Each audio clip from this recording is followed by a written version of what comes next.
So dear students, आज का topic है ortho effect in benzoic acid. देखो, ऑर्थो इफेक्ट जो है वो बेंजोइक एसिड में एसिडिक नेचर को अफेक्ट करता है और ये बेंजोइक एसिड डेरिवेटिव्स में यूज होता है। अगर आप ये इफेक्ट को आइडेंटिफाई क्वेश्चंस में नहीं करोगे तो आपका क्वेश्चन गलत होने का बहुत ही ज़्यादा चांस है। ठीक है, एक आध ऐसा केस है जहाँ पे आपका आंसर शायद ठीक हो जाए, लेकिन मैक्सिमम केसेस में आपका क्वेश्चन गलत हो जाएगा अगर आपने इस इफेक्ट को आइडेंटिफाई नहीं किया। अब देखो, इस इफेक्ट को पहचानने का कंडीशन क्या है कि अगर कभी भी कोई बेंजोइक एसिड दिखता है डेरिवेटिव और उसके ऑर्थो पोजीशन पे कोई भी ग्रुप अदर देन हाइड्रोजन, ये वैलेंसी दिखला रहा हूँ मैं हाइड्रोजन का, अदर देन हाइड्रोजन कोई भी ग्रुप, इवन ड्यूटेरियम भी हो, उस केस में ऑर्थो इफेक्ट लगेगा। अब इस इफेक्ट में होता क्या है, देखो जो कार्बोक्सिलिक एसिड है, कार्बोक्सिलिक एसिड एक बल्की ग्रुप है, ठीक है, और इस बल्की ग्रुप के ऑर्थो पोजीशन पे अगर कोई भी ग्रुप आया तो इन दो ग्रुप्स के बीच में क्या लगता है, रिपल्सन लगता है। ठीक है, इन दो ग्रुप के बीच में क्या लगता है, रिपल्सन लगता है। और इस रिपल्सन से बचने के लिए कार्बोक्सिलिक एसिड अपने इस बॉन्ड को क्या करता है, रोटेट कर लेता है। और इस बॉन्ड को रोटेट करने से क्या होता है, ये जो सी डबल बॉन्ड ओ है वो बेंजीन रिंग के प्लेन से ऊपर की तरफ चला जाता है। मतलब ऐसा बोल सकते हो कि यहाँ पे बेंजीन में यहाँ पे एक डबल बॉन्ड होगा और ये जो डबल बॉन्ड है अभी वो एक प्लेन में दिख रहा है, बिकॉज दोनों ही sp2 कार्बन है। तो अभी ये दोनों, ये वाला बॉन्ड और ये वाला बॉन्ड एक प्लेन में दिख रहा है, लेकिन जब ये बॉन्ड रोटेट हो जाएगा तो फिर ये बॉन्ड और ये बॉन्ड एक प्लेन में नहीं रहेगा। तो इसके कारण क्या होगा, यहाँ का रेजोनेंस इनहिबिट होगा और इस रेजोनेंस के इनहिबिट होने से बेंजीन अब इस डायरेक्शन में कार्बोक्सिलिक एसिड पे प्लस हम इफेक्ट अप्लाई नहीं कर पाएगा, तो कार्बोक्सिलिक एसिड का एसिडिक स्ट्रेंथ इंक्रीज हो जाता है। अब देखो, इसी जो मैंने पॉइंट्स को बोला है कि ये रिपल्सन होगा, बॉन्ड रोटेट होगा और ये प्लेन में चला, इसको मैं आपको एक मॉडल के थ्रू समझाता हूँ। ये देखो, ये आपके पास एक कंपाउंड है बेंजोइक एसिड, ठीक है, दिख रहा है बेंजोइक एसिड, रेड वाला ऑक्सीजन है। अब देखो, इसका बॉलिस्टिक यहाँ पे एक लाइन मॉडल है, ये उसका मॉडल है। अब देखो, अभी इस स्ट्रक्चर को देखो, बिल्कुल एक प्लेन में दिख रहा है, इस वाले प्लेन में दिख रहा है। तो सारे आइटम्स, ये कार्बोक्सिलिक एसिड, बेंजीन सब एक प्लेन में दिख रहा है ना, एक प्लेन में। अब देखो, अब मैंने यहाँ पे ऑर्थोमिथाइल बेंजोइक एसिड बनाया। अब इसका स्ट्रक्चर देखो, वही स्ट्रक्चर है। अब देखो, पहले था एक प्लेन में, अब देखो क्या हुआ, ये प्लेन था ना पहले, अब इसी प्लेन में ये ग्रुप भी था। अब इस प्लेन के रिस्पेक्ट में देखो, ये डबल बॉन्ड ऊपर की तरफ चला गया, मतलब इस प्लेन में जो डबल बॉन्ड है और ये जो डबल बॉन्ड है अब वो एक प्लेन में नहीं रहा। अब समझ में आ रहा है? तो जब ये डबल बॉन्ड और बेंजीन रिंग का ये डबल बॉन्ड जब एक प्लेन में नहीं होगा, देखो यहाँ से दिख रहा है, इस प्लेन में ये डबल बॉन्ड नहीं है, तो इन दोनों के बीच का रेजोनेंस अब ब्रेक हो जाएगा। और जब रेजोनेंस ब्रेक हुआ तो फिर ये बेंजीन रिंग इस पर प्लस इफेक्ट अप्लाई नहीं कर पाएगा। तो उस कारण क्या होता है, बेंजोइक एसिड्स का एसिडिक नेचर इंक्रीज हो जाता है।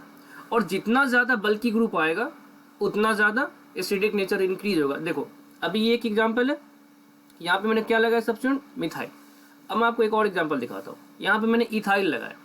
अब देखो, इस स्ट्रक्चर को देखो, इसको मैं प्लेन में लेके आता हूँ। देखो, ये एक प्लेन आ गया, अब इस प्लेन के रिस्पेक्ट में ये डबल बॉन्ड ऊपर की तरफ है, आउट ऑफ प्लेन है। अब इस स्ट्रक्चर को कंपेयर करो, इस स्ट्रक्चर में और इस स्ट्रक्चर में कंपेयर करो, गौर से देखो, ये डबल बॉन्ड ऊपर की तरफ है और ये डबल बॉन्ड कौन ज़्यादा ऊपर है, ये वाला ज़्यादा ऊपर है। क्यों ज़्यादा ऊपर, बिकॉज यहाँ पे CH3 से बल्की ग्रुप है। तो जितना ज़्यादा बल्की ग्रुप होगा उतना ज़्यादा ऑर्थो इफेक्ट लगेगा। क्लियर है? तो मैं फिर से पॉइंट रिपीट करता हूँ, कैसे आइडेंटिफाई करोगे, तो ऑर्थो सब्स्टिट्यूएंट होना चाहिए अदर देन हाइड्रोजन, और जितना ज़्यादा साइज ज़्यादा होगा उतना ज़्यादा ऑर्थो इफेक्ट ज़्यादा लगेगा। अब इसका कंसिक्वेंसेस क्या होगा, जितना ज़्यादा ऑर्थो इफेक्ट उतना ज़्यादा एसिडिक स्ट्रेंथ। अब इसको मैं कुछ एग्जाम्पल्स के थ्रू आपको मैं क्लियर कर देता हूँ कैसे क्वेश्चन सॉल्व करेंगे। अब देखो, आपके पास मिथाइल सब्स्टिट्यूएंट बेंजोइक एसिड है, ऑर्थो, मेटा और पैरा। अब जनरली इलेक्ट्रॉनिक इफेक्ट से अगर हम सॉल्व करेंगे तो यहाँ से कौन सा इफेक्ट देखेंगे, प्लस H, यहाँ से क्या देखेंगे, प्लस I। अब यहाँ से भी क्या दिखता है, प्लस H दिखता है, ठीक है, प्लस I भी लगेगा, मैं प्लस H चलो मैं प्लस I भी लिख देता हूँ। लेकिन इस कंपाउंड में मुझे इन इफेक्ट को देखना नहीं है, यहाँ पे मैं क्या लिखूंगा, ऑर्थो इफेक्ट। और जहाँ पे ऑर्थो इफेक्ट लग गया वो अपने आइसोमर से ज़्यादा एसिडिक होगा, तो यहाँ पे 1 तो सबसे ज़्यादा एसिडिक होगा, ठीक है, 1 सबसे ज़्यादा एसिडिक हो गया। अब बच गया 2 and 3। अब 2 and 3 में प्लस आई और प्लस एच लग रहा है, प्लस एच जो होता है वो एसिडिटी नेचर डिक्रीज करता है, प्लस आई भी डिक्रीज करता है, बस ज़्यादा डिक्रीज कौन करेगा, hyper conjugation, because hyper conjugation inductive effect से ज़्यादा डोमिनेटिंग होता है, इसलिए 1 के बाद क्या आएगा 2 और 2 के बाद क्या आएगा 3, तो ये आपका आंसर होगा। नेक्स्ट केस में देखो NO2, यहाँ से क्या लगाएगा -m लगाएगा और -i लगाएगा, यहाँ से क्या लगेगा -i और यहाँ से क्या लगेगा -m और -i, ठीक है। अब इस कंपाउंड में क्या होगा, यहाँ तो क्या चला अब ऑर्थो इफेक्ट, तो सोचना ही नहीं है, ये तो सबसे ज़्यादा होगा, तो 1 सबसे ज़्यादा हो गया। अब बच गया 2 और 3, तो -i -m दोनों ही इंक्रीज करता है, ज़्यादा इंक्रीज कौन करेगा -m, mesomeric effect inductive effect से ज़्यादा डोमिनेटिंग होता है, तो 1 के बाद कौन आएगा 3 और 3 के बाद कौन आएगा 2। नेक्स्ट केस देख लो OCH3। अब OCH3 कौन सा इफेक्ट लगाता है, +m लगाता है और -i लगाता है, यहाँ से क्या लगेगा -i, यहाँ से क्या लगेगा +m और -i, ठीक है।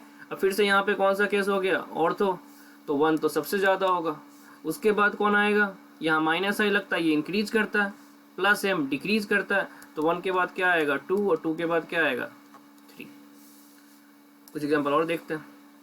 अब देखो फ्लोरीन, क्लोरीन, ब्रोमीन, अब यहाँ पे कोई -i, फ्लोरीन के पास कौन सा इफेक्ट -i, ठीक है, मैं +m की बात नहीं करता हूँ, उसके रिस्पेक्ट में -i हैलोजेंस के लिए ज़्यादा डोमिनेटिंग होता है।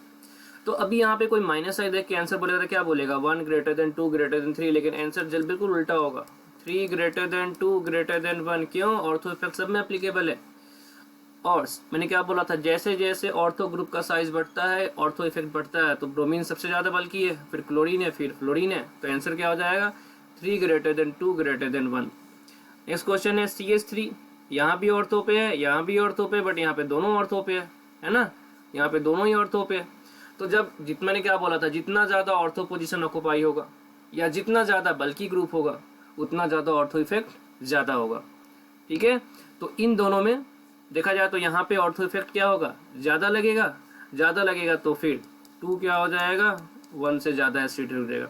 तो हमेशा याद रखिएगा ortho substituted benzoic acids are more acidic than benzoic acid and their respective isomers like meta and para isomers, ठीक है। Thank you.